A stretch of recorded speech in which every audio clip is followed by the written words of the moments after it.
Look into the eyes of the monster, and you do not see a demona, you see a tragedy carved in stone. It is a story about a single, catastrophic mistake that echoes through generations, a warning about the capriciousness of the divine and the terrifying fragility of human beauty. We think we know her name as a synonym for horror, but beneath the scales and the venom lies the broken heart of a mortal woman who dared to be beautiful and dared to be unlucky. We travel back to a time when the line between the earth and the heavens was not a barrier, but a battlefield. This is the world of ancient Greece, a sun-drenched landscape of marble temples and roaring seas, ruled by a pantheon of gods who are as jealous as they are powerful. Here, the Olympians are not distant, benevolent watchers. They are possessive, vain forces of nature. To offend them is not a sin of morality, but a sin of existence.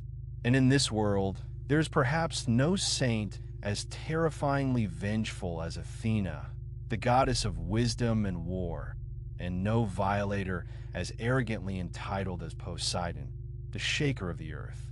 Our story begins not in a dark cave, but in the light, in the courts of the goddess Athena herself.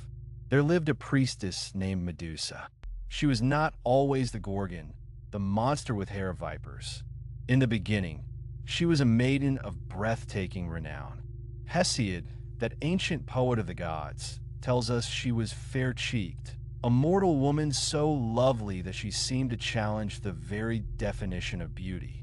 She served in the temple of Athena, a virgin attendant sworn to the goddess, her life dedicated to the divine.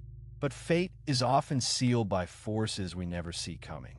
The lord of the sea, Poseidon, looked upon Medusa and was consumed by a desire that knew no respect for sanctuary or vows. Some say he took her. Others say she was seduced by the power of a god.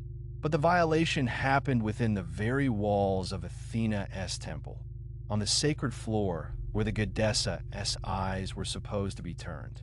This was the transgression that poisoned the well. It was a desecration of the holy by the divine, a power play between a sea god and a warrior goddess. And here lies the cruelest twist of the Greek mythos. When the dust settled, the gods did not turn their wrath upon the violator, Poseidon. They turned it upon the victim. Athena, in Io the Destroyer, did not strike the Olympian brother who dared to defile her altar.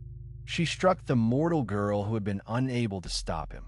It is a punishment so grotesque it defies logic. For the crime of being desired, and for the crime of being touched within her sacred precincts, Medusa was transformed. The blood of the Gorgon, the ichor of the curse, rewrote her biology. Her beautiful hair, which was her crowning glory, was torn away and replaced by a writhing nest of serpents, hissing in eternal agitation. Her skin, once soft and mortal, turned to a hard, impenetrable greenish gray. Her teeth became fangs of boar-like tusks, but the final cruelty was her gaze.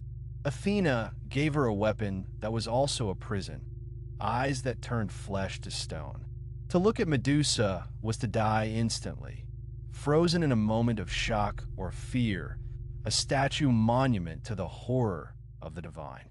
She was exiled, cast out to the edge of the world, to the twilight realm of the Gorgons, far to the west where the sun dies. There, on the island of Sarpedon, she dwelled in the ruins of her own humanity. She was no longer a woman, but a monster. She became the thing that parents used to frighten their children, a nightmare in stone and scale. And yet, she remained there, a silent queen in a hall of statuesome men who had come to slay her, now frozen in the poses of their final, desperate breaths. She was the ultimate guardian of a threshold no mortal could cross. Centuries turned like the tides, until the day a young hero arrived, carrying a shield that shone like a mirror. Perseus, son of Zeus, had been tasked with the impossible, to bring back the head of the Gorgon. He was armed with gifts from the goddess, a sickle of adamant, winged sandals to fly above the earth, and a helm of darkness to hide him. But it was the polished shield given by Athena herself that was the key. It was a cruel irony that the goddess who cursed Medusa now provided the means to bypass her own punishment. The battle was not a clash of steel, but a dance of reflections. Perseus did not look at her. He watched the monster in the reflection of his shield, fighting a phantom while the real horror breathed just feet away. He saw the snakes writhe, the stone wings flutter. He saw her lunge, a blur of venom and rage. And at the crucial moment, guided by the reflection, he swung the sickle. The head of the Gorgon fell, but even in death, the power remained. From his severed neck, there erupted not silence, but a miracle. The blood that spilled birthed two things: the golden-winged horse Pegasus, a creature of the sky and storms, and the giant Chrysaor. Life from death, beauty from blood. It was the final, chaotic alchemy of the myth. Perseus seized the severed head, the eyes still glowing with their petrifying power, and fled the weeping sisters who sought revenge. To the ancient Greeks, this was not merely a fairy tale, but a profound explanation of the world's chaos and order. Medusa represents the terrifying other, the face of female rage stripped of all humanity. She was the apotropaic symbola, the one that turns away evil. For centuries, her image, the Gorgonian, was carved into temples, into shields, into the breastplates of kings. They placed the face of the monster on their most valuable possessions to scare away evil spirits. It is a strange paradox. They used the image of the cursed woman to protect themselves. Her face was the shield of Athens itself. She is the embodiment of the bad woman. In the patriarchal Gaia, the woman whose beauty is a trap, whose sexuality is a weapon, whose gaze is fatal. But if we look deeper, we see the story of the victim punished for the crime of the perpetrator. It is a myth about the disempowerment of women, turned into monsters when they refuse to be silent or when they are caught in the crossfire of gods. The curse is the suppression of the feminine divine, twisted into a grotesque parody. Yet, the legacy of Medusa refuses to die. She survived the fall of the Greek gods. She was painted by Caravaggio as a woman suffering, her eyes wide with a pain that transcends time. She was carved by Bernini into a marble masterpiece of writhing agony and ecstasy.